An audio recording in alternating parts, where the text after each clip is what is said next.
Thank you for joining us on this historic occasion. I'm Sharon Burrow. After 4 years of campaigning and months of debate in the Federal Parliament, we finally have a new set of decent workplace laws to replace work choices. In what is a great victory, working people will once again have a genuine say in their workplace, and unions will be able to play their proper role in our society, creating safe, secure, good quality jobs in Australia. While our nation faces extremely tough economic times, all workers and their families will have much stronger protection and job security than they had before. Here's a quick look at some of the biggest changes. Collective bargaining will be the main system in Australia for setting pay and better conditions, with no new AWA contracts. Employers will be obliged to bargain in good faith. Those still on AWAs will be able to join their workmates in a collective agreement once the AWA has expired. In the meantime, we know there are some people who are still on dodgy AWAs, and we will keep working to ensure all workers have fair wages and conditions. By law, your right to belong to and be represented by a union will now be fully protected and must be recognised by employers in negotiations. All Australian workers will have legal protection against being sacked unfairly.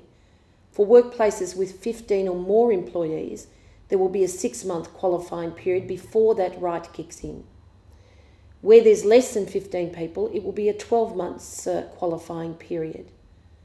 Australia now has a stronger, more modern safety net of employment standards, awards and minimum wages.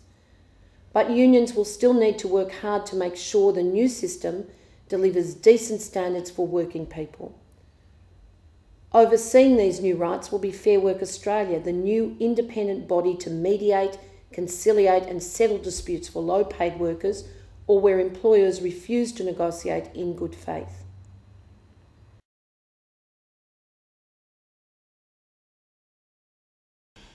The new laws give workers stronger rights to negotiate their wages and conditions and to have a say in their workplace.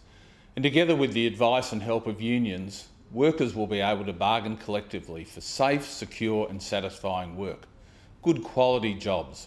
Unions can make sure bargaining claims reflect what members want. And as you've heard, employers will be required to consider claims in good faith.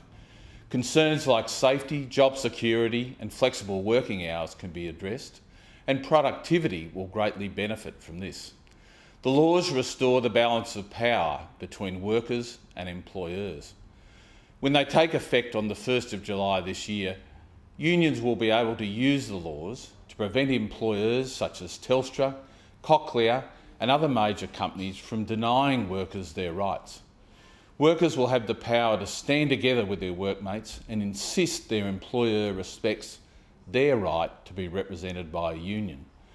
The new laws also promise a breakthrough for workers in industries like cleaning, childcare, the community sector and hospitality. These workers will now have special new rights to collectively bargain and be supported by Fair Work Australia, the independent umpire.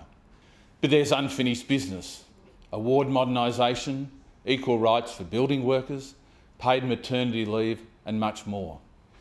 Unions will never stop campaigning for a better deal for Australian workers and their families. These new laws are your laws. They are the new rights at work. This is a victory in which we can all take pride in having achieved.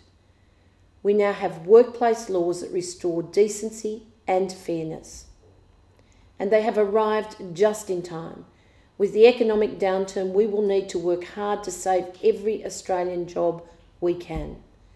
And now there is an opportunity to focus on other important issues: paid maternity leave in this year's budget, a decent minimum wage increase and an end to unfair laws in the construction industry.